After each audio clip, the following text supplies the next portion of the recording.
Happy Saturday from the Hills City. We present another edition of ODAC Women's Basketball on LHSN. An early gift before the holidays. It's the hometown Lynchburg Hornets playing host to the Bridgewater Eagles. Hi everybody, Evan Gates on the call, and before we tip things off, I've run out of words to describe what is one of the most special opportunities in my life with sports. Today I'm going to be joined by my father, Brian Gates, for this afternoon's game, and Dad, super excited for these next 40 minutes. Thank you, Evan. Yes, super excited to be here. This is an awesome opportunity. I'm a big fan of LHSN and the work you guys do. Special thanks out to Tim and Sam for allowing me to sit in today. So excited for the opportunity, excited for this matchup that we have today. Well, we know it's going to be a good one. ODAC basketball at this time of year, always going to be good matchups. We'll go ahead and take a look at the tail of the tape, some of the stats as we get prepared for this matchup. And two very different styles of play for these two teams. Bridgewater, a team 7th in the nation, allowing just 45.8 points per game. It's very hard to come by when you're trying to get to the hoop or get those threes to go. So we know Bridgewater's defense is elite, and their offense, they are not afraid to use the shot clock. They're going to take time. And for Lynchburg, a squad that likes to push, get in transition, and use the three ball, very different styles of play, and we know that their shots are going to have to fall today if they want to have any success. We'll also go ahead and take a look at some of those keys to the game. Yeah, so for Lynchburg, they obviously need to have some versatility on offense. When you're playing a team that only allows 45 points a game, you're going to have find ways to knock down open looks. Also try to get out in transition, get to the line, create some open opportunities. Lynchburg's also going to try to rough it up. Now, by that, I mean they're going to have to rebound. Bridgewater is out-rebounding teams by about 9 a clip, so it's important to get in there and compete against Jaden Halsberry, who has just passed her 500 career rebounds with Bridgewater. So for Bridgewater, as good as they are defensively, they do struggle on offense at times. They're turning the ball over 20 times a game, so they're going to have to take care of the ball. And then defense, just impose their will, allowing 45 points a game, get out there and do what you do best. Well, this is a team under Coach Stephanie Flamini in her second year at Bridgewater that is certainly going to go out and give their best, but it's such a hustle stat type of game. When you see Bridgewater, they can control the variables, and their offense allows them to really take some of those question marks out of the equation. They're a team that, with their offense, it's a we, not I style of play. They're going to pass the ball, not a lot of dribbles. So we are going to take a quick break on LHSN. On the other side, we have 40 minutes of action from Wayne Prophet Court in Lynchburg. We'll be right back.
Living the dream. USA, Mexico. That was so exciting. Want to have some outdoor adventures while getting a degree at the same time? At the University of Lynchburg, we have an on-campus zip line and ropes course. Plus, we offer adventure trips that cost less than a cup of coffee. And did I mention our beautiful scenery? We're a university for students looking for something more than just books. Welcome to your new adventure experience.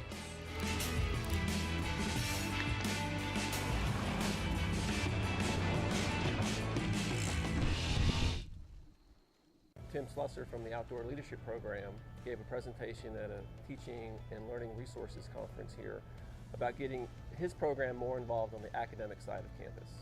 I mentioned computers and mapping, and he mentioned caving, and eventually we came up with the idea of mapping caves. So the week before we were able to learn how to use the instruments kind of like on a flat surface and just kind of get a hang of how they work. But it was really amazing how once we got in the cave, it was a completely different experience using them. It was unique. It got most of us out of our comfort zone, kind of gave us a new experience, a new taste of something new. But I think the most difficult parts were getting the lighting right. You had to read the instruments with the headlamps while keeping your eye pointed on the plot point. This allowed them to actually literally get their hands dirty, collecting data, conducting measurements, and putting all that together in the form of a map, and doing it in a place that's never been mapped before.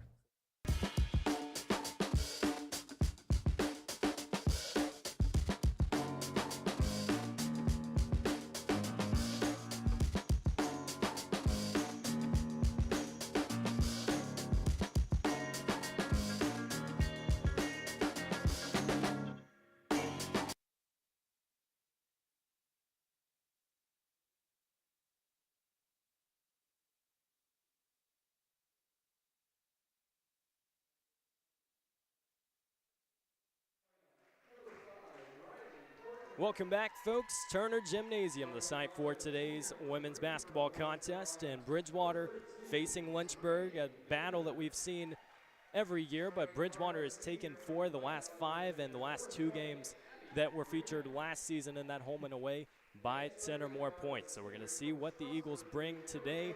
As you see in those black uniforms, gold lettering, and Lynchburg going to be in the home whites. But let's go ahead and take a look at the starting lineups, and for Bridgewater, some differences that we'll also see on the Hornets squad. For Bridgewater, it's number 2, Kayla Ford, the 5'5" sophomore from Hanover. She's joined in the backcourt by number 5, Riley Corcoran, Reagan Maynard, Abby Freeman, and Jaden Alsbury. Going to complete that lineup. And as we talked about earlier, Jaden Alsbury, all ODAC second team in 2022. Corcoran was also featured with that distinguishment, and she is sensational. Alsbury with 10 points a game, 8 rebounds. She's going to give Lynchburg problems down low. Yeah, she's going to be tough to defend, Evan. I'm really curious to see how Lynchburg will come out and defend her. She can knock down any shot in the paint. She's also a great passer out of the paint, so she can also hit open teammates. Well, always an open situation when you see just what somebody can do inside the paint and really distribute. It's going to help the Eagles throughout this contest. And for Lynchburg, some familiar faces that we've seen throughout the season. They just haven't cracked the starting lineup yet. As we see today, Macy Mullins and Sarah Brandstatter in the backcourt. Casey Kelly, Sammy Sever, and Bree Spainhour going to be the 5 that they go out with.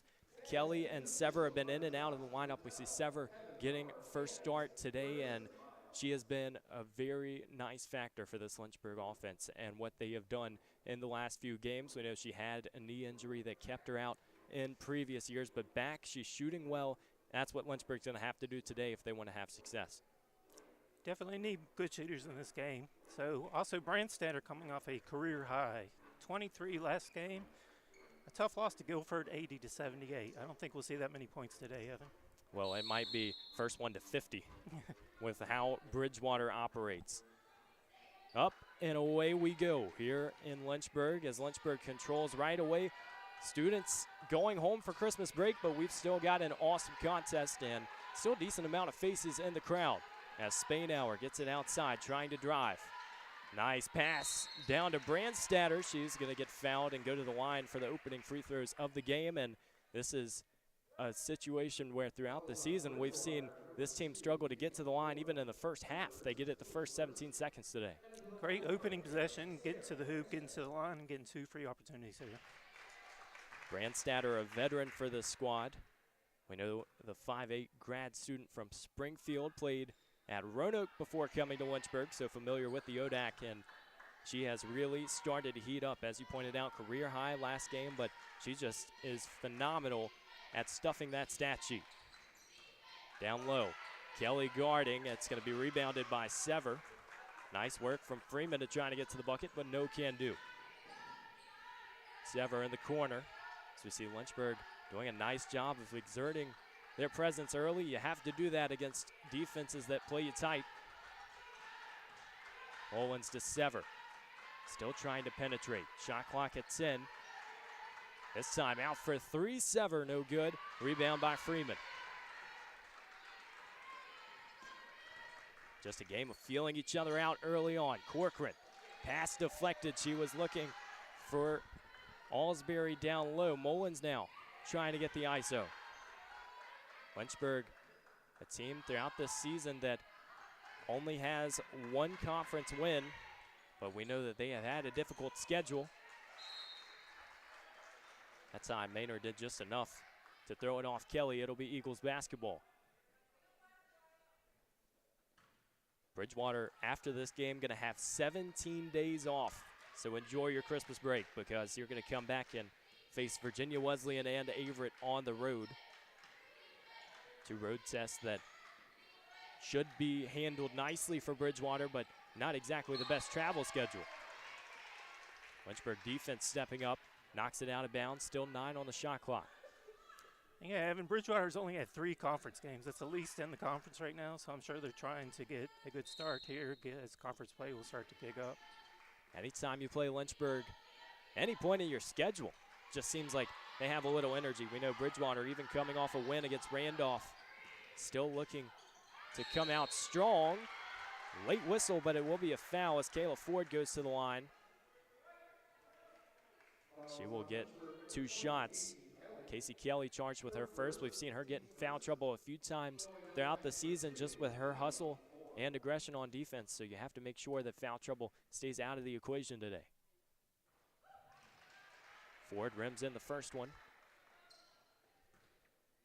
Bridgewater in that last game against Randolph, 48-41 victory. It was their first victory under 24 points this season. They've had 6 wins, and 5 of them have been 24 or more. We know Randolph right now without Tanaya Crenshaw Patterson. She's going to be an all ODAC selection, TCP as they call her, but Bridgewater still playing their style of game and keeping the scoreline low. Mullins trying to get to the hoop, right hand up, and it's going to be another foul. Lots of trudging along right now and trying to get to the free throw line. So that's a great position great possession for Lynchburg. Getting to the hoop, getting 2 free throws, also drawing a foul on number 23, Alsbury.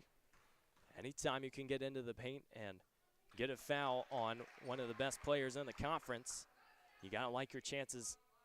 And for Coach Nichols, I think that has to be part of the game plan. Obviously, Lynchburg wants to shoot. Right now, the stat sheet doesn't exactly line up with the mentality this team has. They've shot just 26% from 3, but we know that they can also open up that lane, as does Corcoran getting to the hoop. She loses it, and Lynchburg will take possession.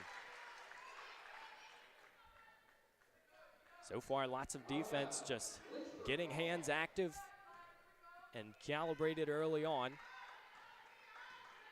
Brandstatter walks across the timeline, one of those players who's always looking to run it. Spainhour down low, clinical finish for 2. And the Hornets so far getting offense any way they want it. Nice work getting to the bucket. That was a great look, and she also took it right to Alsbury, who was probably a little hesitant to defend after just drawing her first foul. This time Alsbury on the other side, misses everything, and here's Brandstatter looking to run. Sever, downhill. Pass across court, here's Spainhour isolated again. Hornets moving the ball nice, not a lot of dribbles other than the penetration. This one off the mark. Baseball pass down the court to Freeman. She finishes.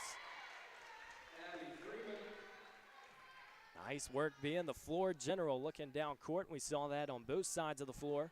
Now Lynchburg trying to respond. Finds Sever out to Mullins. And draining it. Money Mullins for 3. You're going to hear that a lot this season. And just getting up, staying open, and firing away. Nice inside-outside action right there, Evan. We've seen that quite often along the baseline, especially with Spainhour being strong down low. This time maybe a little bit of a heat check, no good. Alsbury wants the rebound. Sever somehow keeps it in bounds. Joined her teammates on the bench for a second, but now the Hornets going the other way. Brandstatter looking inside to Kelly, and it will be off Corcoran. Unfortunate mistake for Bridgewater, and we'll see a slew of substitutions. Olivia Harris, Kayla Sledge, and Brooke Kaysen checking in for Lynchburg. And on the other side, Bridgewater bringing in Jay Garcia, as well as Alexis Edmonds. Shot off the mark. So far, Lynchburg doing nice at keeping the tempo. We'll see if Bridgewater has to respond throughout the game as Freeman gets to the rack. She's going to go to the line. Olivia Harris, just seconds after entering the ball game, going to pick up personal foul number 1.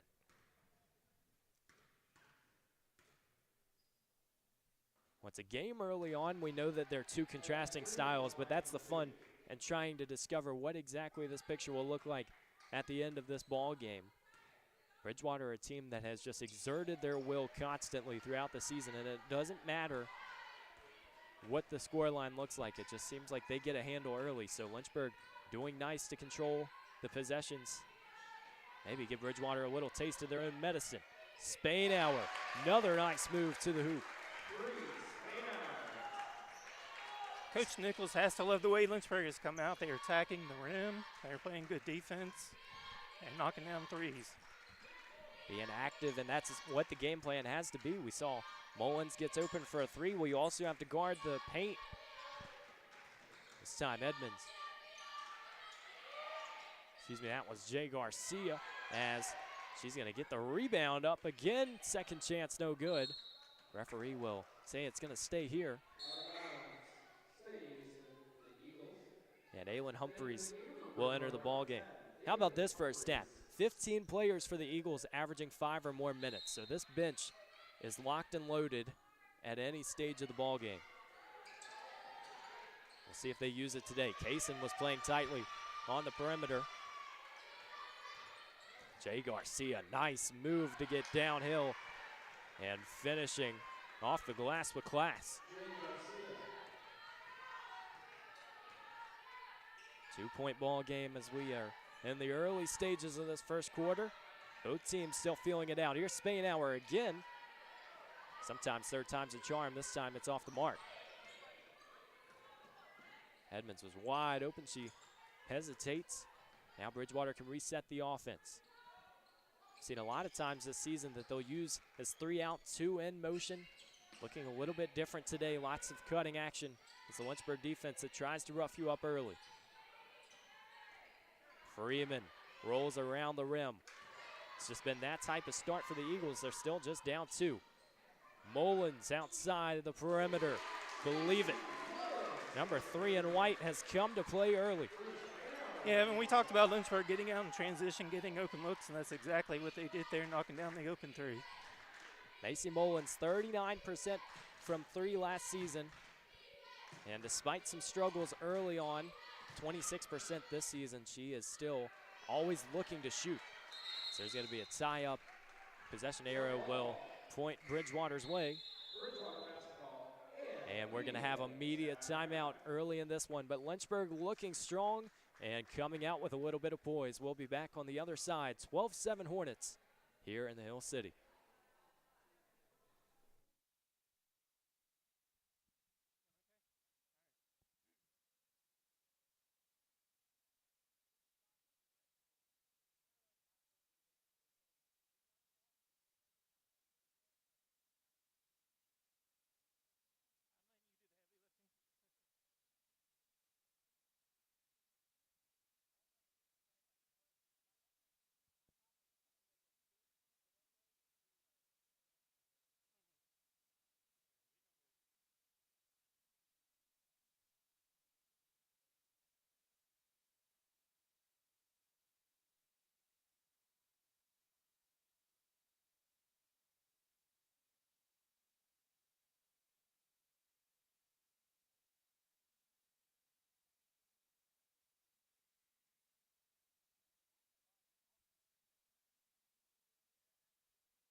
Great start so far here in Lynchburg. 5-point lead for Hornets. Hold that thought.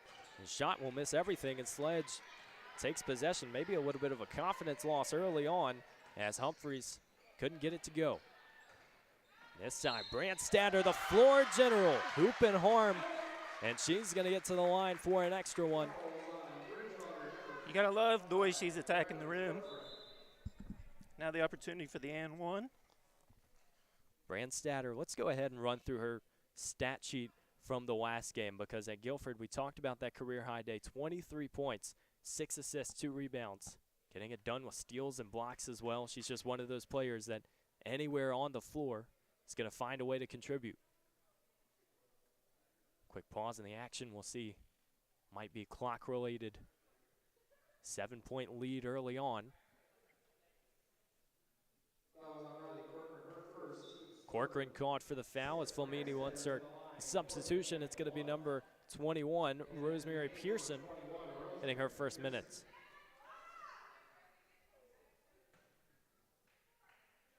Well, we talked about it in the intro. Versatility on offense, one of the ways that you can come out and fire, and for Lynchburg, they have done a lot.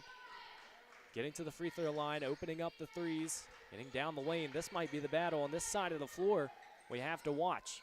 It's Garcia has to watch that pivot foot, almost traveled. Corcoran gets inside, no good. Second chance opportunity, not gonna fall either. Lid on the bucket right now for Bridgewater. Harris trapped in the corner. Here's Kaysen for 2, no good. Bit of a different look. You don't see Brooke Kaysen around the high post very often. Now Alsbury trying to isolate down low. Casey Kelly comes up with the steal. Great defense. Forget the height matchup. That might be why Casey Kelly is in the starting lineup today. Coach Nichols understands she can wear you down. And it allows you to create offense. Here's Liv Harris. Can't finish. Bridgewater, a squad that under Coach Flamini looks a little bit different. Last year, 20 wins. They got to an ODAC semifinal. They have 8 freshmen and 3 transfers this year. And so very similar to what Lynchburg has been able to do, just getting those new faces involved up and down the bench. Brandstatter, extra pass to Casey Kelly. Might have been surprised she was that open. And foul on the floor.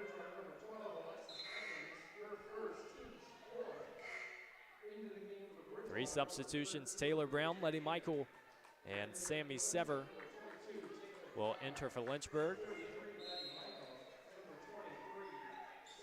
Maynard re-enters for Bridgewater. Lots of faces for Lynchburg as well as Taylor Brown steps in. It took about 2 seconds for her to find her first bucket.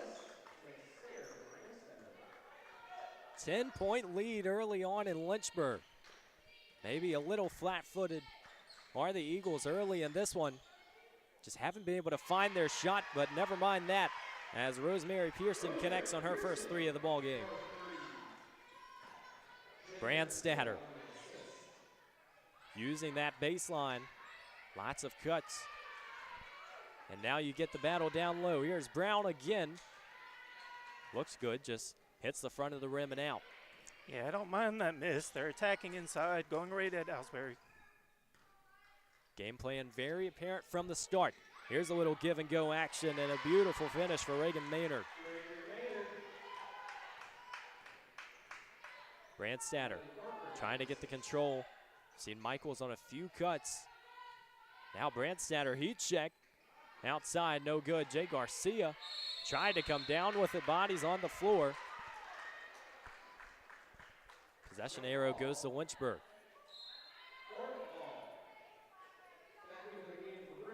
Not exactly the type of game where you expect bodies on the floor a whole lot with some of the slower play. You contrast that with the Guilford game where it just seemed like a track meet the entire way. But anytime you can get those hustle points, it's going to be a positive sign for this Lynchburg offense. Cutting down low with Spainhour, just trying to get up, and she finishes. Who needs the backboard? She goes straight up and in. Spainhour, so far, 6 points on the day. She's getting it done down low. Cutting action on Brandstatter. Will be called with a blocking foul, just came down. So, Evan, we talked earlier how Lynchburg may struggle to get points, and you look at the scoreboard, they got 19 points up here in the first quarter, still with a minute to play. Well, you don't see that very often from a squad that has had their struggles early in ball games. They almost, you could look at it from a stat standpoint and think that this is a fourth quarter squad, but they have really come alive and found a way just to get that tempo on early. Now we'll see coming out of the break after the first quarter if that holds, but still 52 seconds to go. Brandstatter going to be picked up a little bit closer by Kayla Ford after you have a heat check from a couple feet beyond the line. Can open it off its eyes as Brandstatter had the move, just didn't have the finish. Great drive to the hoop, she just did not finish. Now Bridgewater in transition. Looking outside, never mind. Brandstatter comes back and gets the steal. Maybe still a few flames behind her from that last game. It just seems like any time it touches her hand, she's making a move. And the Hornets are grateful. Shot clock and game clock just about identical as Mullins waited a little too long to get the shot off. Floater doesn't go. 3 seconds. Shot from half court. No good. Time management a little bit off.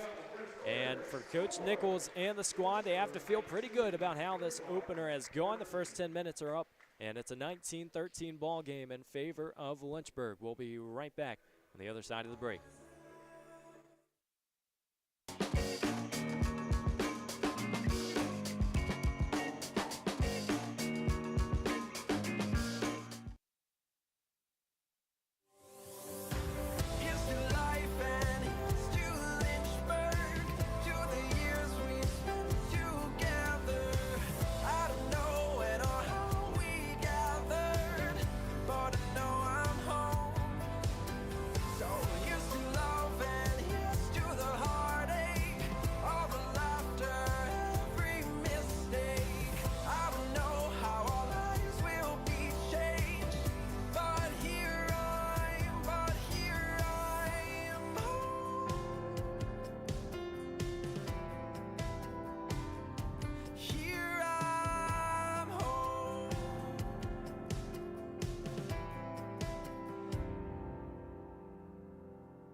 Back from the 4-3-4. Got our first 10 minutes up, and Lynchburg is up by 6. Also, take a look at some other conference action today. EMU has traveled to William Peace as they started at 2 o'clock as well. Southern Virginia and Randolph will play at 4, and WNL will play Center at 4 o'clock. That one down in Atlanta. Another 3 from beyond the arc, no good. Now Lynchburg going the other way. Mullins gonna try to control to Spainauer, who gets up. Another strong move, and she gets to the line. And we talked during the break, she has held Alsbury so far to 0 points in that first quarter. Yeah, I think Coach Nichols has to be elated at the way this team came out and competed the first quarter. Coach Nichols, a graduate of Bridgewater. I'm sure there's some mixed emotions today going against her former school. We saw that earlier in the season as well when she went to play Randolph just across town. Coached there before coming to Lynchburg, and this is a system where you saw lots of new faces last year. We have 8 sophomores on this roster, and so just watching the year-to-year progression, you understand big things are coming. Any production you can get now will help you get there. As Alsbury returns, I also see Darcy Ross in, haven't said her name yet. Tasked with guarding Alsbury. We'll see what this Bridgewater offense does. Lots of cutting again. This is more of that 3-out offense we talked about earlier. Trying to find bodies inside. Ford this time gets it to Alsbury. Nice kick to the corner, just can't connect. And Mullins tried to come up with it, lost it, and there you go. Alsbury is on the board. Possession so tough against this Bridgewater team. You can compete for the entire time, but even after the shot is up, still have to connect as Darcy Ross hits the iron. Now Bridgewater in transition. She'll fight forward, and Brandstatter swats it to the wall. 7 blocks against Guilford, and start the block party now, Sarah Brandstatter. That's just a hustle play, an impressive block. Talk about basketball IQ as well, never giving up on a play. That's something that has come a long way for this Lynchburg team. 2 improvements they wanted to fix this offseason, defense and decision making.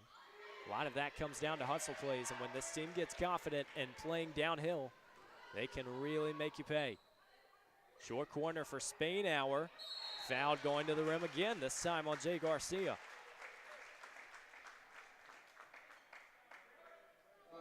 First foul on Garcia, so lots of fouls. So far, that's the 6th one on Bridgewater, but everyone who has gotten one so far has only had one. So Macy Mullins goes to the bench. You got to think Coach Nichols made emphasis on attacking the rim as much as they are getting to the hoop and drawing fouls early. This is a team that has struggled from the line as well. We've seen there was a time in this year where the starting lineup was shooting just 54% from the line, but now starting to improve a little bit. 60% on the season as Spainhour will rim in the second. Guilford made 28 of them last game. So anytime an opponent comes in and you see that disparity, might be a heightened emphasis on making the easy ones. Pump fake down low. Somehow the ball escaped and Maynard couldn't finish. Lynchburg catches a break on that possession. See if they can get that swing. No, as Brandstatter throws it away. Garcia in transition.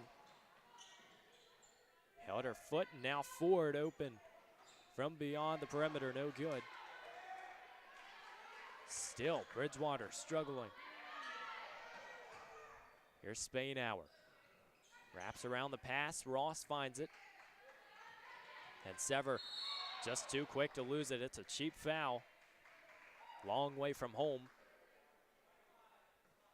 Probably not a bad foul in that situation as Bridgewater had a transition opportunity down the court. Will be Brandstatter's second, and so Macy Mullins comes back into the game. Bridgewater thus far 1 for 8 from 3, shooting just 22% from the field. So if you're Lynchburg, yes, it's a 7-point lead, but you have to understand that things could change in a hurry. You got to be ready for the attack. This time, Alsbury, movement to the corner. Defense all over the Eagles. Here's Garcia. Spainhour took the charge. Nice way to get down and dirty. Sometimes it takes a little bit of elbow grease to get there, and Spainhour will send Garcia to the bench. Another great defensive possession for Lynchburg, and if you notice out there, Evan Ross is giving Ellsbury all she can handle. Just got to get them flustered early on as well. There's such a mental battle, especially early in the first half. Spainhour, pass to Mullins, wide open, can't connect, and jump ball, it'll stay with Lynchburg. Another situation, rebound comes down and everyone's swarming it. Casey Kelly steps back in. She'll replace Darcy Ross. Lynchburg, that game against Guilford, 39% from the field, 37% from 3. They got 29 points off turnovers. So you can tell from the defensive end, they have found ways to turn it into offense. Mullins couldn't get it. Olivia Harris now. Pass to Sever. Beautiful look. And Sever finishing, making it a 9-point game, but the Eagles find a way to get around the other side. A little bit of hide and seek as they get to the bucket. And it will send number 5, Riley Corcoran, to the line. You got to love the energy that Harris brings. That was all hustle, getting the rebound, kicking out for the open shot. When you have benches that are as big as these two squads have throughout the season, you know that there's somebody always next in line. There's somebody who's going to be willing to come in, and that can create a lot of competition internally. You know, if you get on the floor and you don't contribute, there's someone ready to step right back in.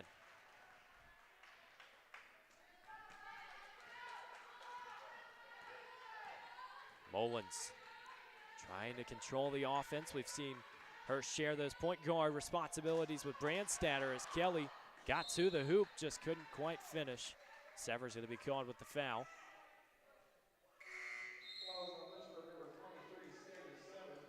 Kaysen will step back in. We've seen her start every other game this season. This is the first one she came off the bench.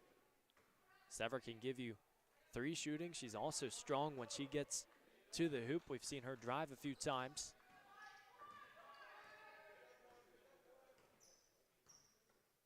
Bridgewater just trying to get this offense jump started. They've had some good looks throughout this game. I don't think there's too many bad decisions. You're just looking to get the lid off the bucket. Here's Alsbury. This time up, no good.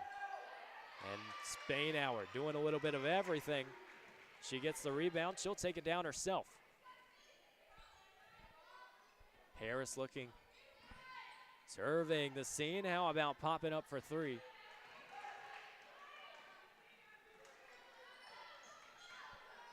Those are the shots that Coach Nichols might not appreciate, but it's not a bad thing to drop them every now and then. Try to catch that defense napping. Corcoran trying to get to the hoop. Front iron. Harris will slow things down to Kaysen. Lots of spread in the perimeter now, and it's always that type of mentality that stays in the equation for Lynchburg. We've seen 5-out action throughout the season, but got to be ready to shoot. And Spainhour misses everything. Shot clock will stay. It's going to be off Lynchburg.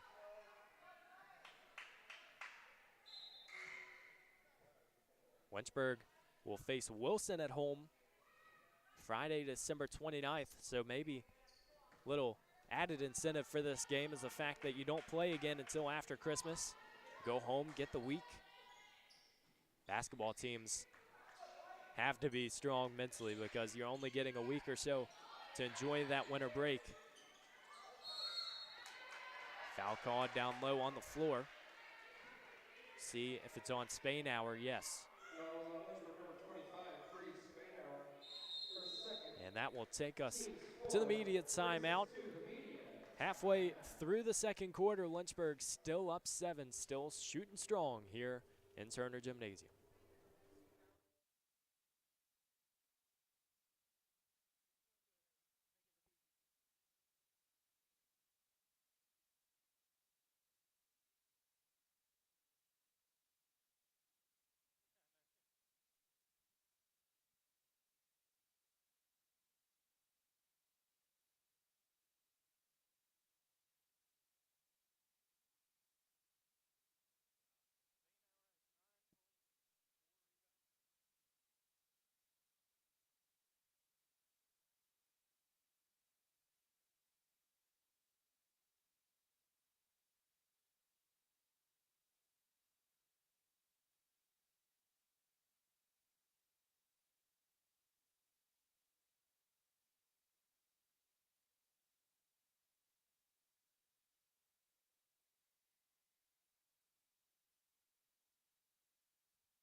We've got a battle in the Berg as Lynchburg leads by 7 over Bridgewater. The Eagles have only been out-rebounded twice this season. They lost both of those games, W&L and CNU, and the games that Bridgewater has lost this season, all 3 to opponents who have been ranked at some point.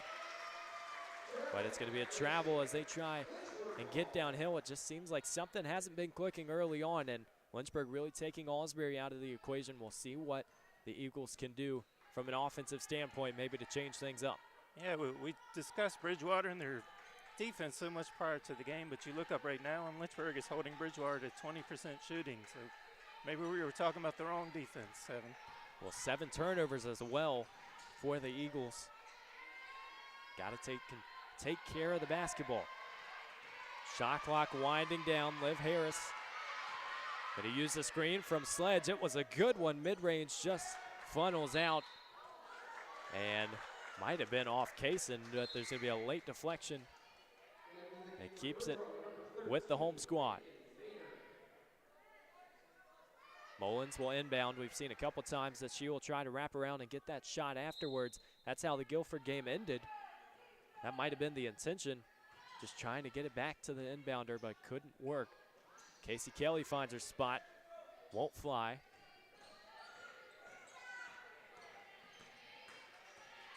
And now you can see a little bit more intensity from Lynchburg's defense. Trying to get the trap up front. Corcoran.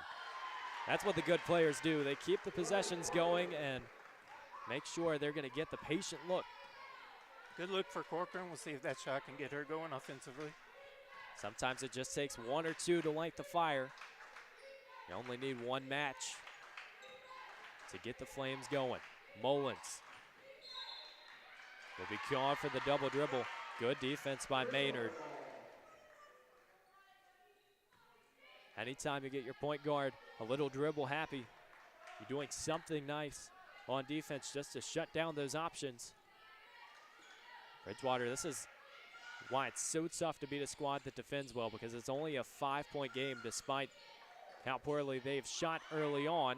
Edmonds trying to make it a 3-point game. Kaysen now in the corner, and Lynchburg can go in transition.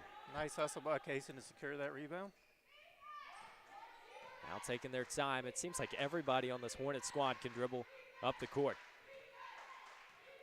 Lots of different looks. See another screen from Sledge. Harris picked up her dribble. Mullins now with the open lane. 4 on the shot clock. Harris the fake and blocked. Corcoran getting active defensively now from the corner. Anything for Bridgewater, just trying to get the bench involved. Got the fans activated. And here's Alsbury, mid-range, no good. Can tell she is visibly frustrated at this stage of the game. Lynchburg has done well. We'll keep it right here during the timeout. And, you know, we think about situations that you go into the final 2 minutes, 21 seconds in this half. You want to get started. You want to have a good locker room speech at halftime, but what do you think that Bridgewater needs to do just to either tie it or be able to get a little injection of energy? Well, I think you saw in that last possession, they really turned up the heat defensively. It was a great possession. Unfortunately, they weren't able to capitalize back on the offensive end. If you look at Alsbury, she has 7 rebounds already, so she's obviously making an impact there, but just 1 of 6 from the field. They really need to get her going down low, Evan. For sure, and Bree Spainhour, who she has been going against all afternoon with 9 points and 4 rebounds. Lynchburg, a team that typically will get out-rebounded with the size disadvantage that they face against many good teams, but still hanging right with the Eagles. And it seems like they have been on the gas pedal all afternoon to start this one. Sever trying to get to the hoop. Here's Taylor Brown. Brown, one of those freshmen, still trying to find a way to really use her size and be present down low. Lynchburg's offense can heat up. Kaysen point. Brook for 3. Back up to an 8-point ball game. Nice looking shot by Kaysen. Good follow through. She followed her all the way in. She's always going to get a couple of looks from 3. Nichols is pointing in the direction of the Hornets. Referee corroborates, and another quick substitution as Pearson steps back in. 1:38 to play. We talked coming out of that timeout about Bridgewater maybe trying to bridge the gap. Well, Lynchburg can just extend that lead. We saw even with Roanoke a few games ago, got hot that first half, just couldn't quite come out of the break. Went on an 11:32 dry spell. Sever, short corner. Now the Eagles trying to head the other way. Corcoran, she's going to get trapped right next to the Lynchburg bench. She gets the pass off. And downhill for the layup was Maynard, just couldn't connect.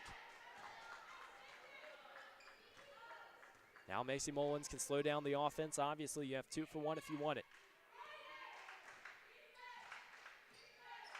Guarded tightly. We see Maynard has picked up her defense, trying to catch Mullins right around midcourt. Wants the screen. Here's Taylor Brown.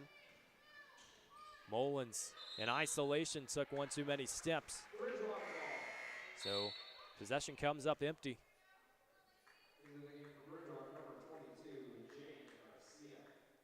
When Bridgewater's offense is humming, and this is not to discredit Lynchburg, this is just pointing out the Eagles' style of play. There's possessions in a ball game where they might not dribble the ball. Just straight passing, lots of cutting. We know Lynchburg sometimes relies on getting to the basket. Bridgewater a little bit different today, trying to just find those looks in the mid-range as Corcoran does. Cuts it to 6. Lynchburg can try to extend on the final possession of the first half. Mullins going to slow things down up front. 6 ticks left. Now Casey Kelly. Pump fake to the basket. Not going to get the foul. And backboard lit up. That's the first 20 minutes. Lynchburg 27, Bridgewater 21. It has been a fun, energetic start. And as we go to the locker rooms, we'll have some halftime stats and analysis on the other side. And Lynchburg gets a 6-point ball game.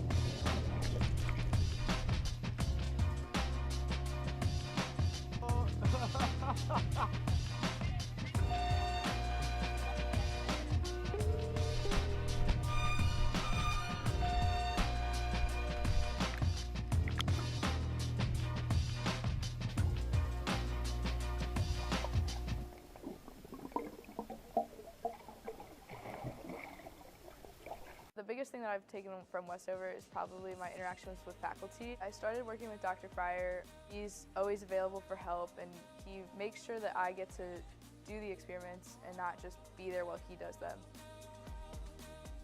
I didn't want to limit myself when I came here to just taking the prereqs for med school. I wanted to get a full, well-rounded education, and I definitely found that in the Westover program.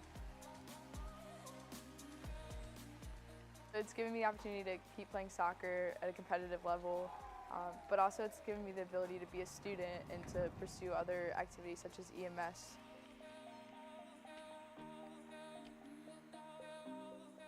"100% do Westover because it's not something they're going to regret, and it's going to be a lot of work, but so is everything else. It's just going to help build their education that they've already had and make them a better person for it."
When you come to the University of Lynchburg to earn a master's degree in athletic training, you'll spend time in the classroom, but you'll also spend a lot of time in our top-notch facilities learning from athletic trainers and working closely with our student athletes. In the Graduate Cadaver Lab, you'll learn about the human body in the best way possible, by actually studying the human body. This will provide a foundation to make you a much better athletic trainer. In the athletic training laboratory, you'll get hands-on experience, practicing your skills, applying concepts from the classroom, and working with faculty on research projects. It's also where our hydrotherapy facilities are. This space is also used by students for studying and practicing skills outside of class time. In the Sports Medicine Clinic and Turner Gymnasium, you'll work with student athletes from more than 20 NCAA Division III sports teams, helping get them back to practice and into the game as soon as possible. As an athletic training student, you're a big part of the success of our sports teams and the success of the local athletic teams. We see this relationship as a win-win situation. You learn, and that helps us win.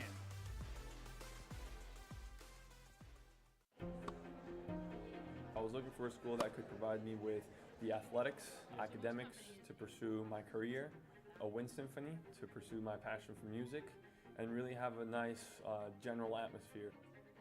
The professors here are really unique, their background and their passion for teaching. It's really a place where you can explore. Lynchburg gives you the opportunity to fail, but also get back up in that period of time and learn from your mistakes. I can make these mistakes within the school environment, but also with the support of other friends, and be ready for the real world when you graduate.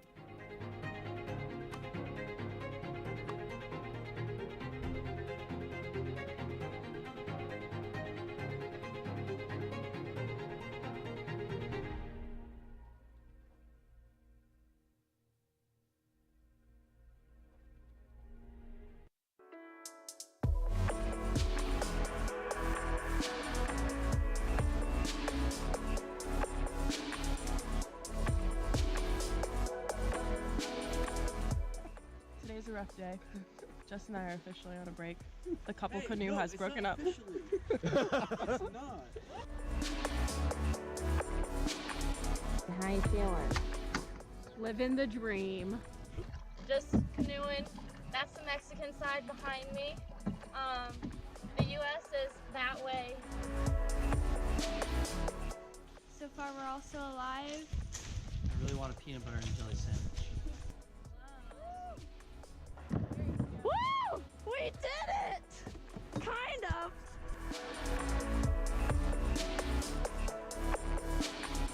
My name is Alexis Fabula. I major in criminology and I double minor in psychology and criminal forensics. My favorite part about Lynchburg is the friends that I've come to have. It's helped me come out of my shell more, and it's helped me become the person I am and the student I am. I really enjoyed how small the campus was, and I also really enjoy how small the class sizes are. It made me feel like I was going to be more engaged than I would at a bigger campus. If someone was on the fence of coming to the University of Lynchburg, I would definitely love to sit down and have a conversation with them, because I'm forever grateful that I made this choice. It's definitely something that a student wouldn't regret. Out of my 4 years here, I've not had one bad experience. I've had a great 4 years, and I'm going to be very sad to go.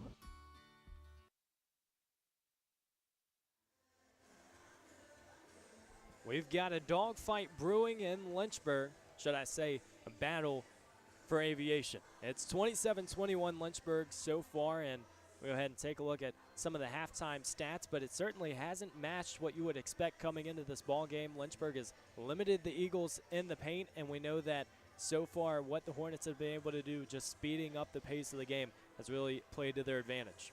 Yeah, we talked about Bridgewater's defense prior to the game, but you look at the stats, and it's Lynchburg who actually dominated. Our Coach Nicholas has got to be happy with the intensity that Lynchburg brought. If you look at Bridgewater, they only shot 22% from the field in the first half, including 1 of 10 from the three-point line. So Lynchburg definitely came out, made a concerted effort to show how they were going to take care of this game on defense, Evan. Well, Lynchburg 3-1 when leading at the half. They've got a 6-point advantage right now, and coming out of the break, this is a whole different 20 minutes, an entirely different game, and you have to recognize that what you have is a significant advantage from just a momentum standpoint, but Bridgewater is going to come out. You have to expect that they'll shoot the ball well in this second half. So how can the Hornets stay on top? Can Bridgewater respond? We'll find out on the other side of the break here in Lynchburg.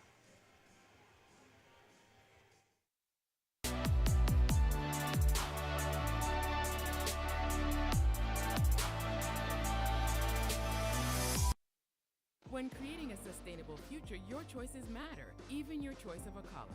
The University of Lynchburg is the first college in Virginia to go carbon neutral. Our dining hall is Green Restaurant certified. We compost all of our food waste and purchase our electricity from landfill gas. Now we're turning a hazardous lake into a thriving urban wetland. When you choose Lynchburg, you leave a smaller footprint while building a better tomorrow.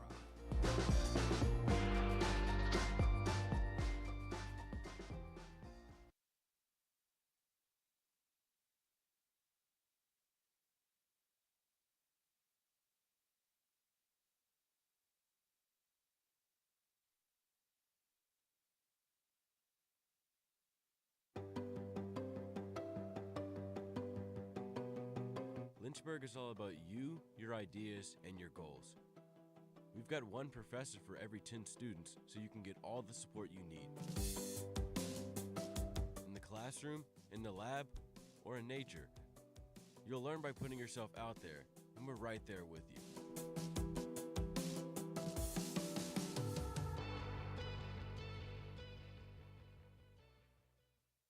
Think a private education is too expensive?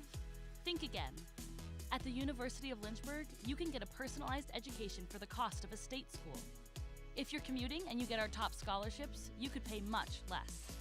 And you get all that without the hassle of giant lecture halls. Our faculty know your name here and do more than just teach.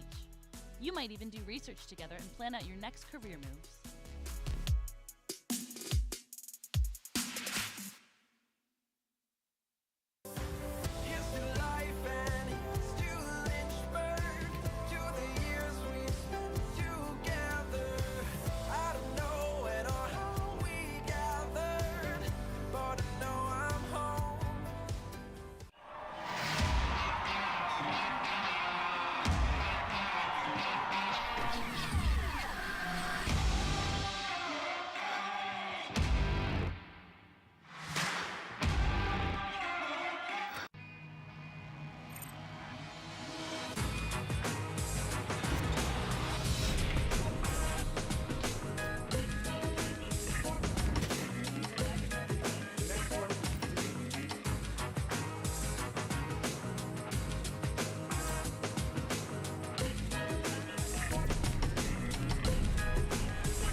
Living the dream. USA, Mexico. That was so exciting. Want to have some outdoor adventures while getting a degree at the same time? At the University of Lynchburg, we have an on-campus zip line and rope course. Plus, we offer adventure trips that cost less than a cup of coffee. And did I mention our beautiful scenery?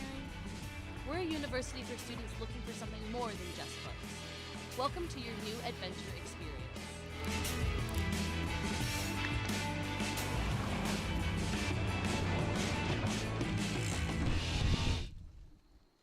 Tim Slusser from the Outdoor Leadership Program gave a presentation at a Teaching and Learning Resources Conference here about getting his program more involved on the academic side of campus. I mentioned computers and mapping, and he mentioned caving, and eventually we came up with the idea of mapping caves. So the week before, we were able to learn how to use the instruments kind of like on a flat surface and just kind of get a hang of how they work. But it was really amazing how once we got in the cave, it was a completely different experience using them. It was unique. It got most of us out of our comfort zone, kind of gave us a new experience, a new taste of something new. But I think the most difficult parts were getting the lighting right. You had to read the instruments with the headlamps while keeping your eye pointed on the plot point. This allowed them to actually literally get their hands dirty, collecting data, conducting measurements, and putting all that together in the form of a map, and doing it in a place that's never been mapped before.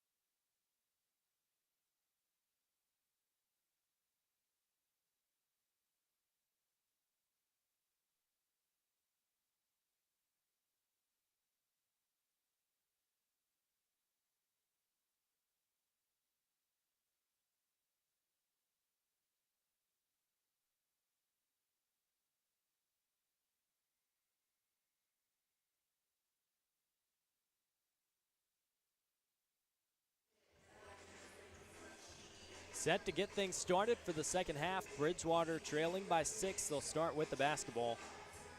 So far, we talked about the shooting struggles at halftime. Well, also consider some of the elevated minutes that they've played so far. Riley Corcoran, for example, averaging 23 minutes a game, and she leads the team in that category. Well, she's already been on the floor for 17. So we'll see what the Eagles go for. Maybe a new look. Offense stays the same. Here's mid-range jumper off the mark, and Sever corrals. Up the floor to Spainhour. Alsbury's trailing behind.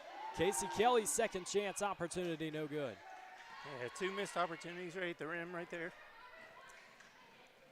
Got to find a way to use the backboard in that situation. Kelly gets her hand on it, but Bridgewater maintains. Coach Flamini coming out of that last game at home versus Randolph. We talked about how tightly contested that defensive battle was, and she said they did better offensively in the second half, but you have to limit that sloppy play and the turnovers. Maybe they'll try to find the same today. Everything off the mark for Alsbury. She just can't find the cylinder. Alsbury with 2 good looks there. She just could not knock it down. This and time, then she commits the foul on the other end. Sever gonna get away. Maybe a little bit of light contact, but the hand was there. Sever will go to the line for 2. And a quick foul in the second half, not what you want. No one really in foul trouble. Brandstatter also has 2, so that battle could heat up later in the half.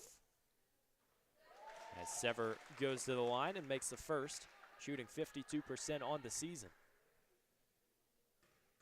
This free throw battle could be something that turns the page for Lynchburg as Sever makes both.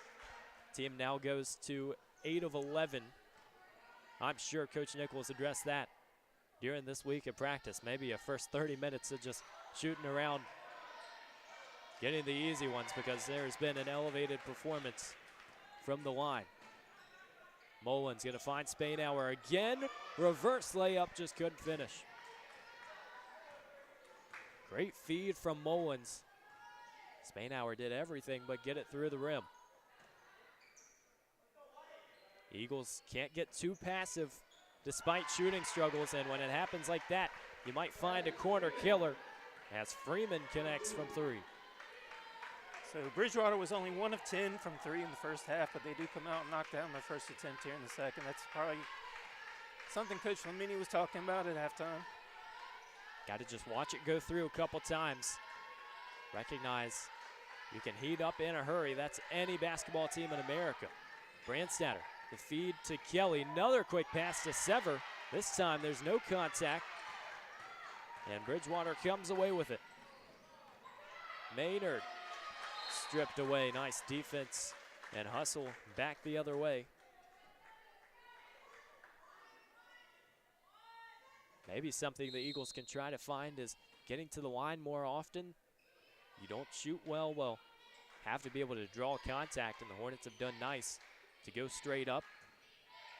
As Freeman gets down low, Spainhour didn't touch her, but shot off the mark.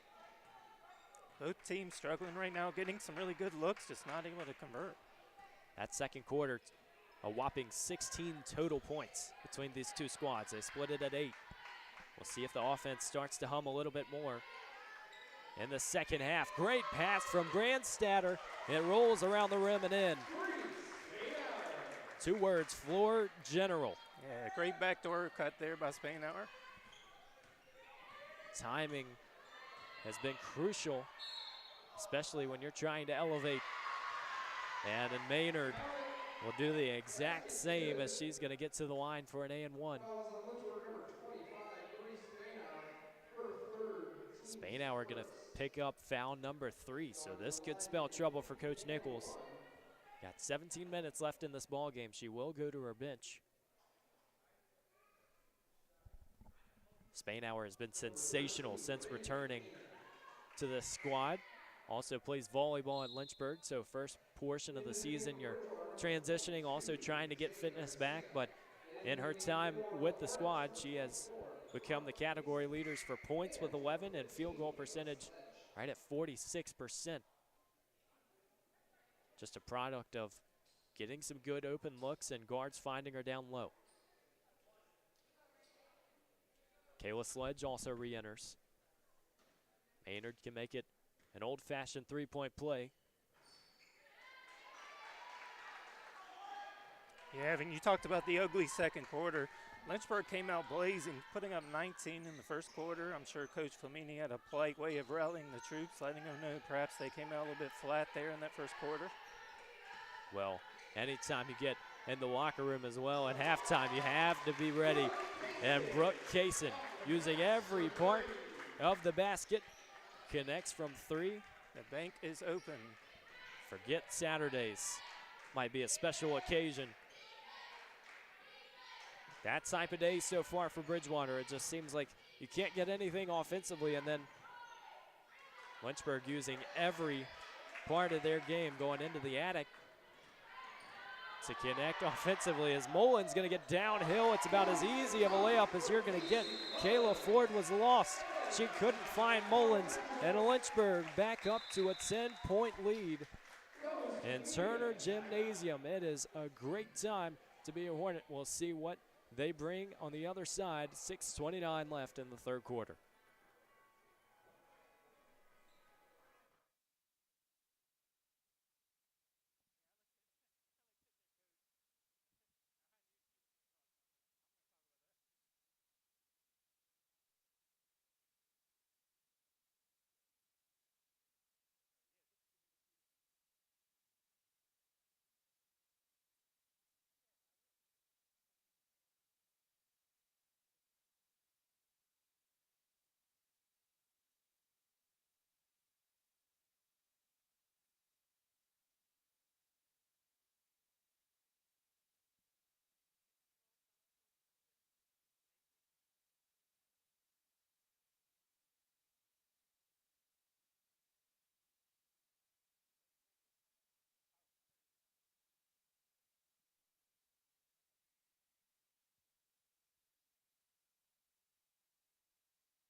Lynchburg up 36-26, a big defensive breakdown on the last possession by Bridgewater. Mullins able to go coast to coast for the wide open layup, and Evan, as soon as that happened, I looked at Coach Flamini and she had the timeout coming right away. Well, you know that anytime that you give up a possession like that, Coach might not be too happy. And quick emphasis to get to the hoop. Garcia misses, grabs her own rebound, and Ford maybe can make up for it on the corner 3. And third chance points for Freeman.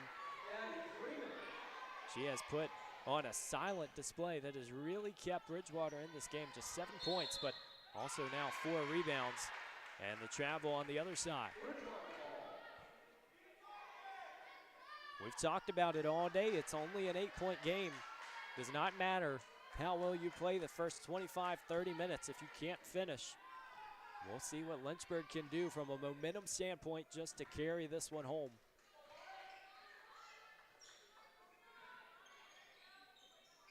Offensively, Bridgewater still using lots of cuts, not as much isolation down low, but they can get it if they want.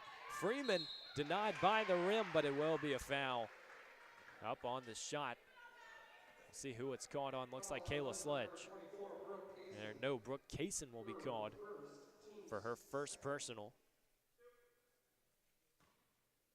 So Freeman will get 2 shots. Chance to make it a 6-point ball game.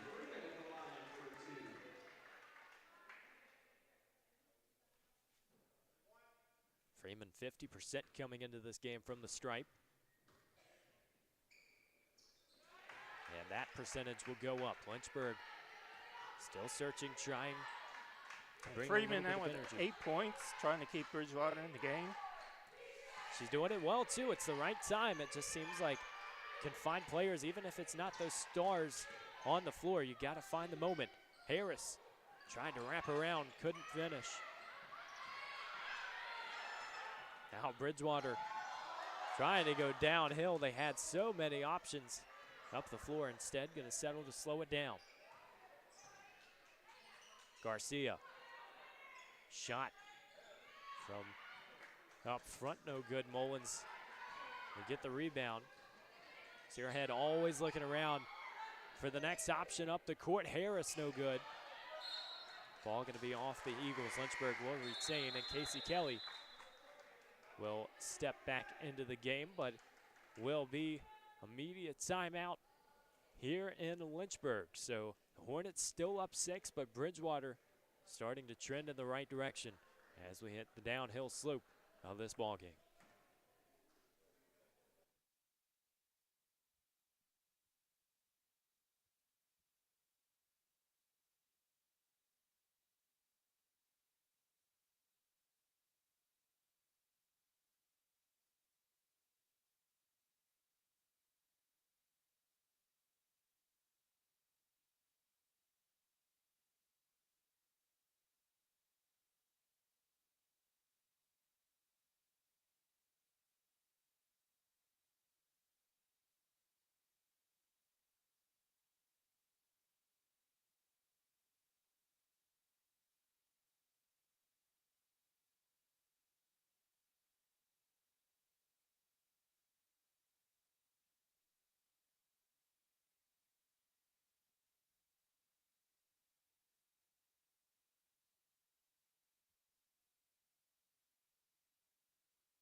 Vibes are good in Lynchburg as they're up 6. Just under 15 minutes to play.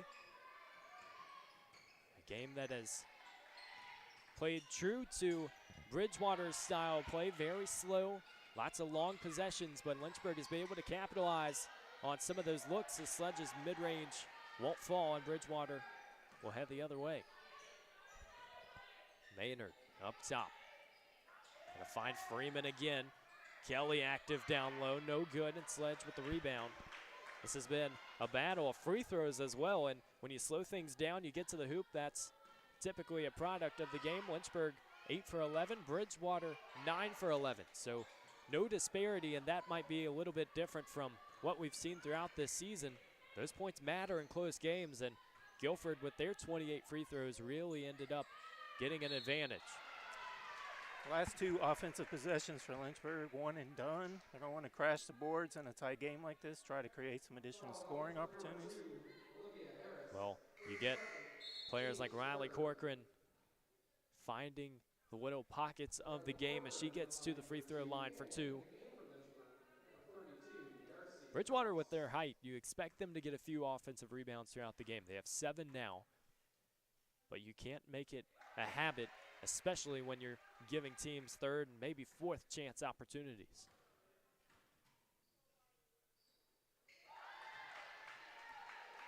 Swishes it away, 4-point ball game.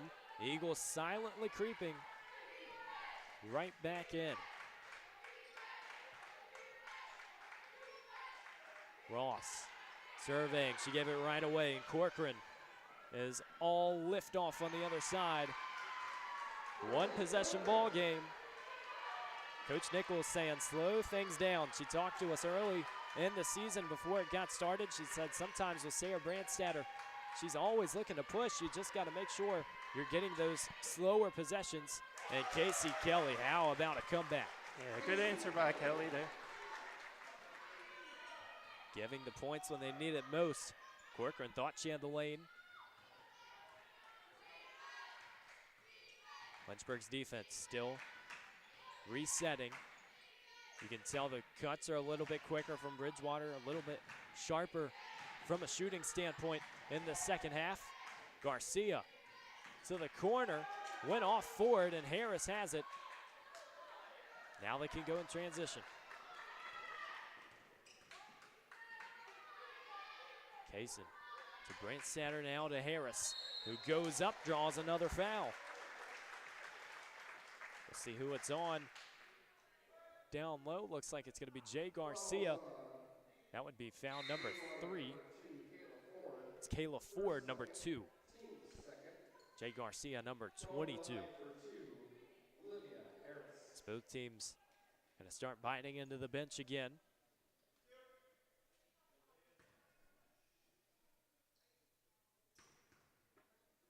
This third quarter so far, neither team has missed a free throw. See if that stays true. Now 8 for 8. Yeah, as poorly as both teams have shot from the field at the free throw line, they're actually both looking pretty good today. You could say it's been an equalizer, but neither team has really gained an advantage.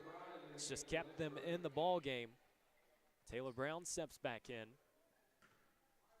Lynchburg staying true to that tight man defense. You don't expect a lot of full court pressure, especially in a game that can be a little bit of a slugfest. But they can get downhill as Corcoran, the pump fake, beautiful shot.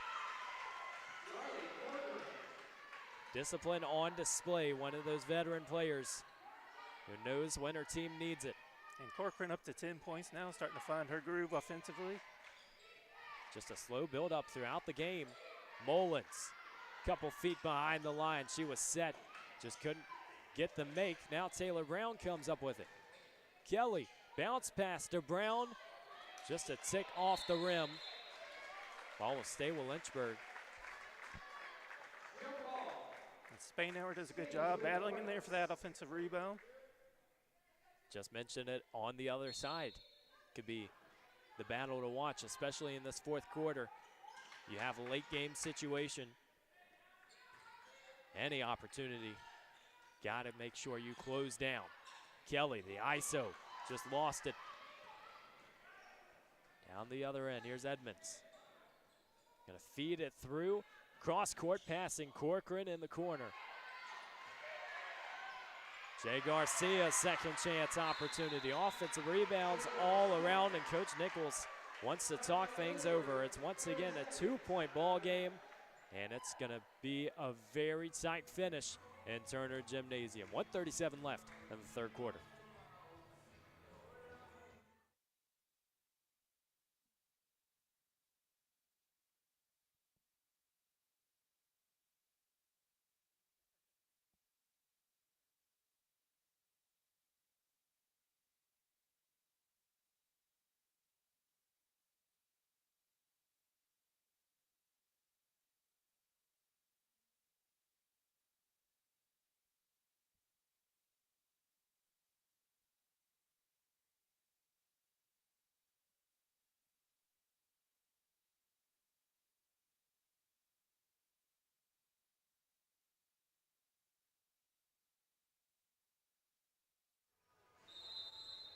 Hornets basketball as we resume.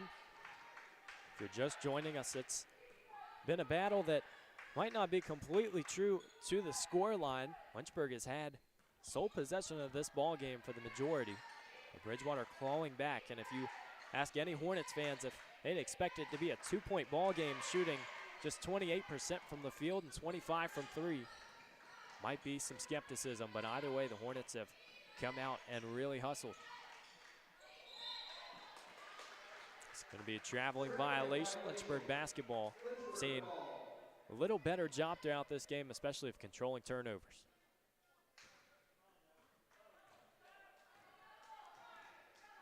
Mullins can reset the offense. Obviously, Lynchburg still open to that three ball, but it opens the lane. Harris maybe wanted a foul.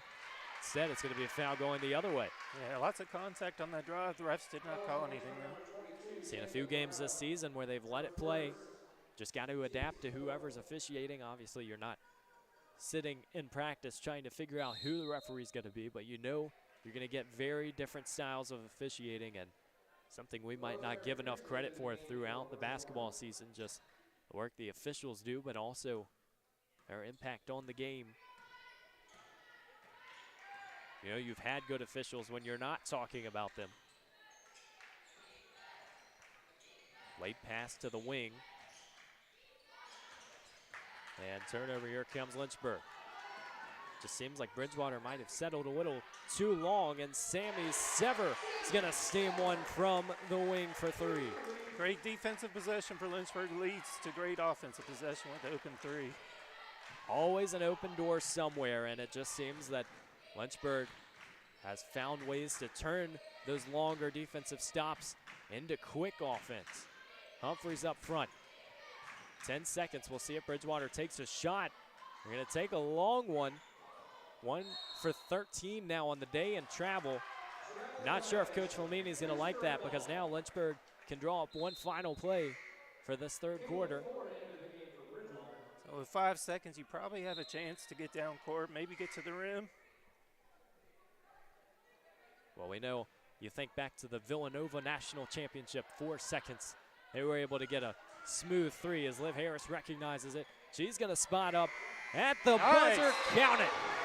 Livia Harris, laser focus to end the third quarter, and the Hornets are loving it in Turner. It's an 8-point lead going into the fourth quarter, trying to spark the upset against Bridgewater. We've got 10 more minutes on the other side, 46-38.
Olivia Harris on lockdown mode to end the third quarter. It's a buzzer beater that propels Lynchburg to a lead of 8.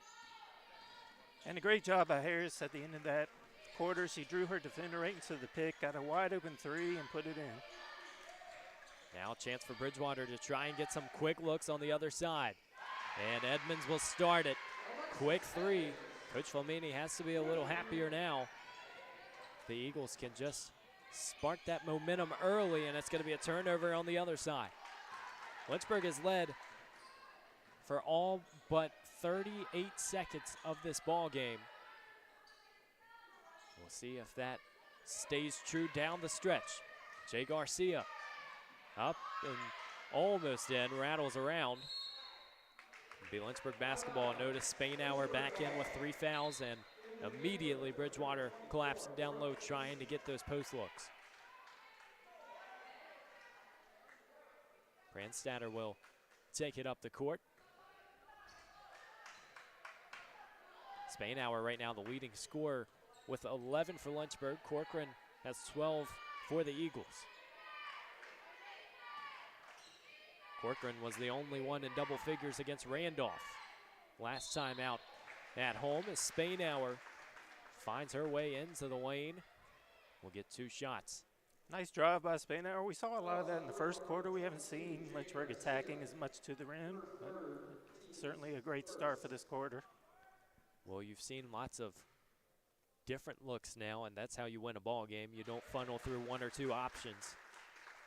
Something that Sam Graham has mentioned throughout this season with this Lynchburg squad. They will shoot the 3 well, and then at times you might run away from it or try to change the offense, so you have to stay true to your strengths.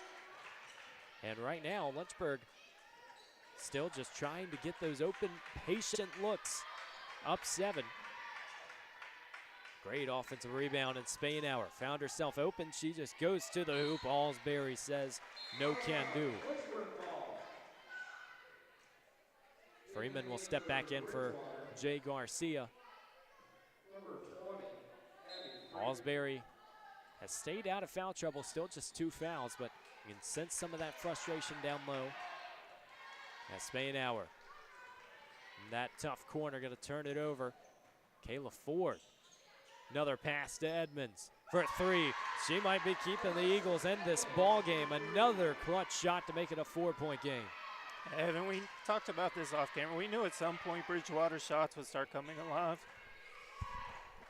Well, you also know that this is a squad that doesn't exactly shoot the 3 at a great rate. They don't shoot it often either. 21% from 3, but give enough open looks, they'll start making it happen. How about Spainhour towing the line, keeps it in. Brandstatter can reset. Wanting to use some of this clock.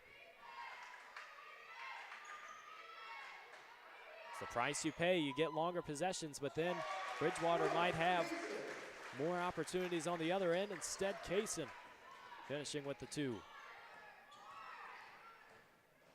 Ford going to go downhill, almost all ball, but Taylor Brown is called for the foul.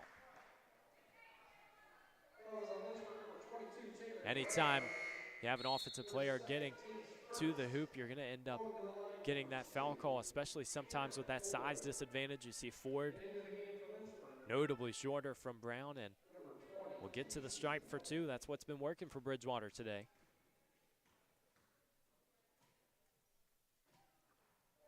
This time, maybe stats are all bound to even out. Misses the front end. Ford, the sophomore out of Hanover, got the start today. Plays this point guard position. You've seen a few different looks, and nowadays, in today's game, point guard is such a loose term with how many players can bring the ball up the court. Tell you who is a point guard is Sarah Brandstatter. It's the pass into Kelly, was deflected, it goes off the glass. Nice drive to the hoop by Kelly. She just was not able to convert. Looks like she may have rushed her shot there at the end. Tough to really time that as well when you don't know where the defense is. Ball reversal around the perimeter. Here comes Corcoran. How about the one-hand finish? Corcoran is up to 14. Now Spainhour on the other end.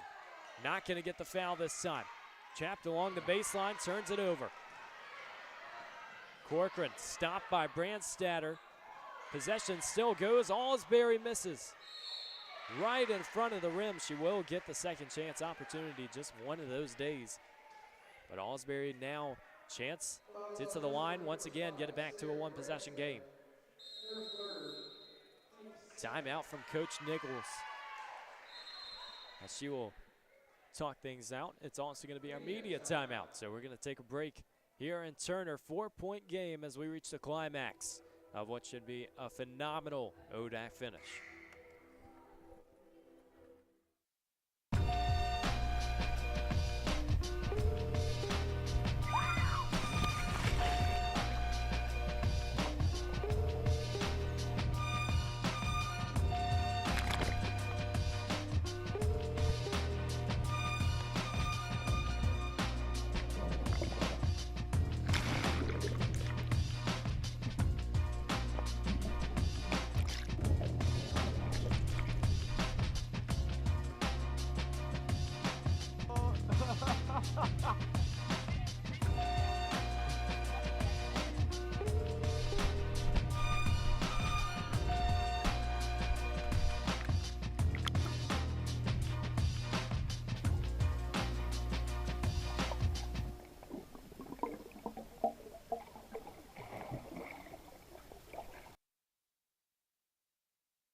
that time on Wayne Prophet Court. 6:36 to go. Lynchburg understanding the task at hand. And you lead for the majority of the ball game. Still got to finish, and that's what the good teams do. Bridgewater, a squad that right now sits 5th in the conference. We know they haven't played a whole lot of conference games, and that will start to even out throughout the season, but a team that certainly will stay at that front end. ODAC so dominant. Washington and Lee, Shenandoah. Saw Guilford in this same building just a week ago. Alsbury found her shot at the line. Now it's a 2-point game. Sever. Quick pass to Spainhour, looking to drive, just rolls around. Ball still free, and somehow Sever toes the line, but it's going to go backcourt. You paint pretty much the entire out-of-bounds line of this court, and down that sideline just couldn't quite come up with it. Mullins re-enters the game for Lynchburg. Expect to have the ball in her hands often as we go down the stretch. Bridgewater's, Alsbury out to Edmonds. A little bit of controlled chaos right now. Both teams trying to just get a handle. Here's Kayla Ford to the bucket, and it's going to go in. Tie ball game. Ford has been looking for it all game. Finally gets that matchup where Mullins was just a step behind. Mullins up top. She's going to try and get downhill. Up and under. It's going to be a foul called on Alsbury as Mullins will be sent to the line. Clutch plays when you know you just got to make something happen. Getting to the line always opens that door. Mullins shooting 68% on the season. First one up and in.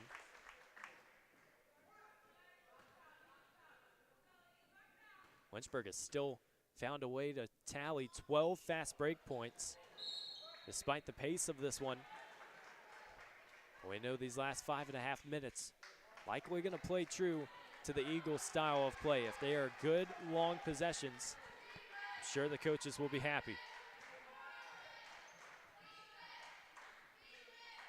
Alsbury, hand off to Edmonds. Everyone's staying tight in this defense. Kelly will get called for the foul down low. Sometimes a foul in that case is better than giving up the open look.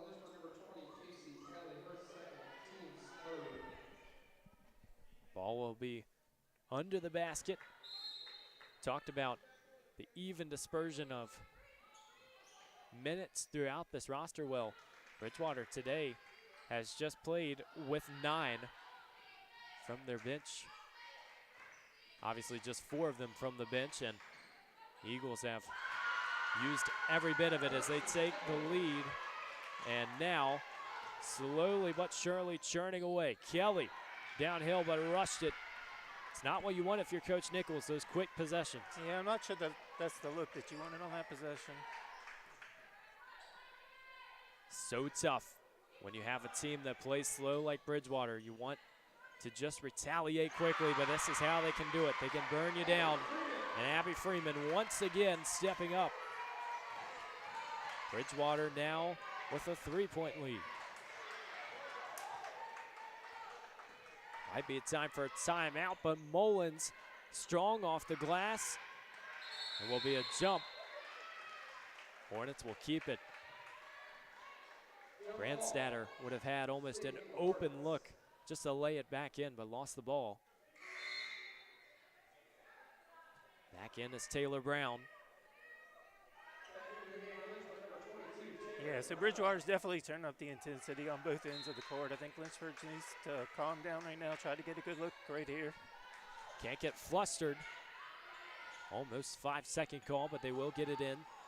Also line up with a decent bit of size right now.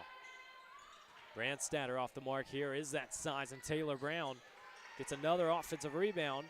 Sever somehow got the shot up. Won't fall, and Bridgewater once again trying to run. Alsbury is alone down low. Sever got the rebound. She'll get it off to Taylor Brown, and it's going to be a foul. Ford can't believe it. Lynchburg happy to get that call. Transition opportunity. You're doing everything you can just to get back, but Taylor Brown at the 5 tried to just get a few dribbles to get down the court.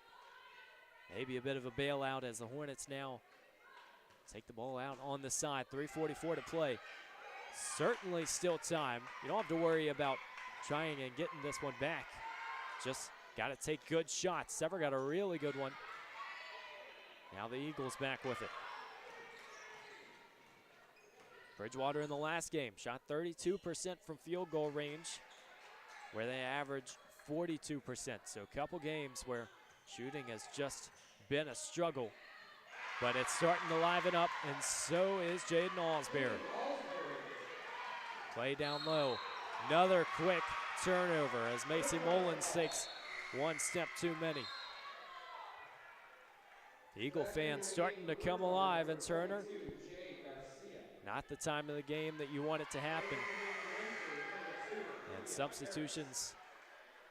Maybe a quick break for Macy Mullins. Yeah, a couple bad possessions for Lynchburg right there. I think it's critical that they get a stop here, try to get some momentum, get a good look on the other end. It only takes one to start to gather it back. Ford gonna put it into Freeman. Pump fake, and nice run to the bucket. All of a sudden, Bridgewater's up 7, and Lynchburg still trying to catch its breath. Patience will be a virtue. Finally gets one to go in the lane. A Spainhour will get another deuce. That's 14 points on the day. Defense certainly matters. Every possession going to count at this stage. 5 points still within reach. Corcoran would take her time. Finds Jay Garcia alone down low. And 122 over another. Lead extended back to 7. It's going to be a timeout. Bridgewater has found the way to just come back little by little. The Eagles starting to soar. 7-point game when we return. The biggest thing that I've taken from Westover is probably my interactions with faculty. I started working with Dr. Fryer. He's always available for help, and he makes sure that I get to do the experiments and not just be there while he does them. I didn't want to limit myself when I came here to just taking the prereqs for med school. I wanted to get a full, well-rounded education, and I definitely found that in the Westover program. It's given me the opportunity to keep playing soccer at a competitive level, but also it's given me the ability to be a student and to pursue other activities such as EMS.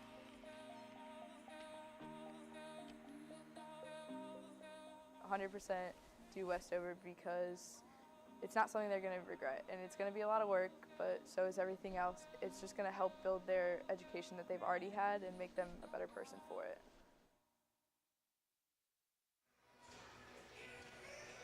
Good teams will find their feet even when struggling early on. Bridgewater now up 7 and suddenly has taken over the driver's seat, but Lynchburg has to remember what happened in that Gopher game. Now, it's not every game you're going to see a 9-2 run in the final 26 seconds. And the Hornets also had a chance to tie it up. Macy Mullins just couldn't really get a possession in those final seconds, but Lynchburg has to do the dirty work to get there. Cuts a little off timing right now. Spainhour will find Harris. Screen both ways and will get the call. You can tell Lynchburg wants to play downhill and use the free throw line to their advantage. Garcia just picked up her 4th, so Alsbury quickly to the scorers table. Yeah, offensively, Bridgewater struggled so much in the earlier parts of these games with open looks right around the basket. They've started knocking those down the last 4 or 5 possessions, Evan. Well, you bring up a good point because it seemed like early in that first half that look wasn't really there. But, do you think it's more an intensity standpoint, or is it just something that Bridgewater has really been able to operate offensively? I think it's confidence. You hit a shot, you turn up your defense, both sides feed each other. Certainly a big factor in ODAC play. You're not going to have any off days at this stage of the season. That's why for Bridgewater, with a 17-day break afterwards, they would love to leave with a good taste in their mouth. As Corcoran dishes off to Alsbury. Who wants the rebound? Kelly has it. And quickly up to Harris. Transition opportunity, Sever. Got the jump stop, just couldn't go off the glass. Probably a second too late on that pass. Now Bridgewater can slow things down. Really playing true to their style now. You don't want to force anything quick unless it is wide open. Corcoran back out to Ford. Alsbury has space over Spainhour. Just a hop off the rim. Somehow Alsbury almost came up with it, and it rolls around, and Edmonds finishes. They talk about the ball finding you. That was as true of a case as you're going to get. Rush shot from Sever on the other end. 47 seconds now. You got a foul. And Bridgewater in the last minute has just found a way to really take over. Foul on Corcoran. That's the type of fourth quarter it's been for Lynchburg. It hasn't really been one huge run. Bridgewater has just edged along. And now both teams with 4 fouls, so next we'll put Bridgewater in the bonus.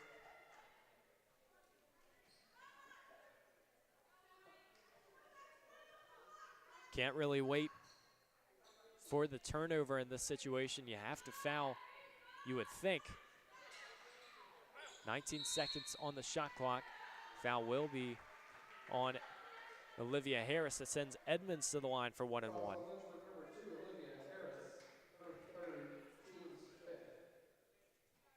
Alexis Edmonds this season 66%, just 2 for 3.